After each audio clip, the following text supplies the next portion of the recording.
របៀបមើលសូឡាដែលមានកម្លាំងនៅខ្លាំងឬមួយក៏នៅខ្សោយបាទអញ្ចឹងបងប្អូនយើងមួយចំនួនខ្លះគាត់មិនតន់ដឹងទេថាសូឡារបស់គាត់នឹងមានបញ្ហា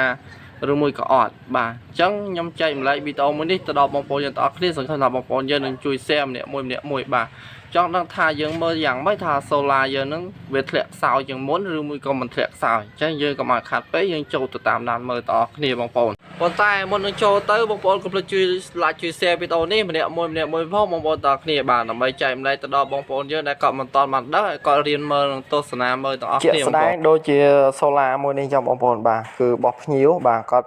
ចាប់អគុយបច្ចាស់បងប្អូនបាទគាត់ចាប់បច្ចាស់បុកដកហើយក៏ឆេះយោតណាបងប្អូនបាទនិយាយពីយោតវាគឺផ្ទុះហើយបងប្អូនបាទនេះផ្ទុះហើយយោតវាបាទហើយសួរថាមានប៉ះពាល់អីទៀតអត់ឬមួយក៏ខូចតែយោតនោះទេអញ្ចឹងយើងចូលទៅមើលស៊ីម៉ាវាសិនបងប្អូនបាទបើសិនជាស៊ីម៉ាវានឹងឆេះខ្លាំងឬមួយក៏ផ្ទុះខ្លាំង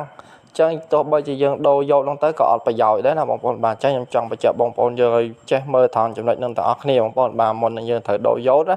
ទោះបីជាវាឆេះស៊ីម៉ាខ្ទេចអស់ហើយយើងត្រូវដូរយកវាផ្ទុះដែរយើងដាក់4 10 20យក20គ្រាប់ក៏វានៅតែអត់ប្រយោជន៍ទៅដែរបាទ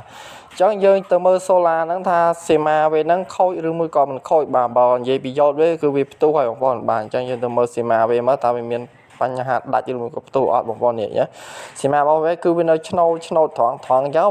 បងប្អូនបាទគឺស៊ីម៉ាវានៅអញ្ចឹងគឺវាអត់តន់ឆេះអីទេបងប្អូនបាទគឺវានៅដំណើរការទាំងអស់បាទ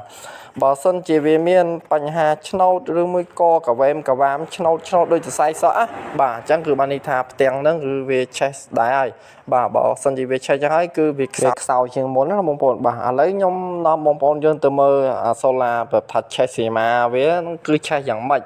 ហើយអាមិនឆេះហ្នឹងគឺវាយ៉ាងម៉េចអញ្ចឹងណាបងប្អូនបាទអាស៊ីម៉ានេះគឺវាអត់ឆេះទេឥ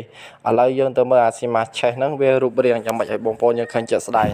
បាទហើយនេះគឺជាប្រភេទថាស៊ីម៉ាដែលឆេះបងប្អូនបាទតែបើវាឆេះចឹងហើយគឺវាខ្សោយជាងមុនបងប្អូនបាទផ្ទាំងខ្លះអាចនឹងខ្សោយជាងមុនចំណែកបើសិនជាផ្ទាំងខ្លះទៀតគឺมันអាចនឹងប្រើកើតតែម្ដងបងប្អូនបាទនេះដូចបងប្អូនឃើញនេះគឺមួយឆ្នោតកាត់តតឹងចំកលាហ្នឹងបាទហើយនេះឆេះមួយខ្សែឡើងលើហើយនេះមួយខ្សែទៀតហ្នឹងបងប្អូនបាទអញ្ចឹងគឺមកផ្ទាំងទាំងអស់នោះគឺវាមានឆ្នោតចង់ច្រើនមែនតើបងប្អូនគឺផ្ទាំងហ្នឹងគឺយើងបោះចោលហើយគឺប្រើឡើងកើតតែម្ដង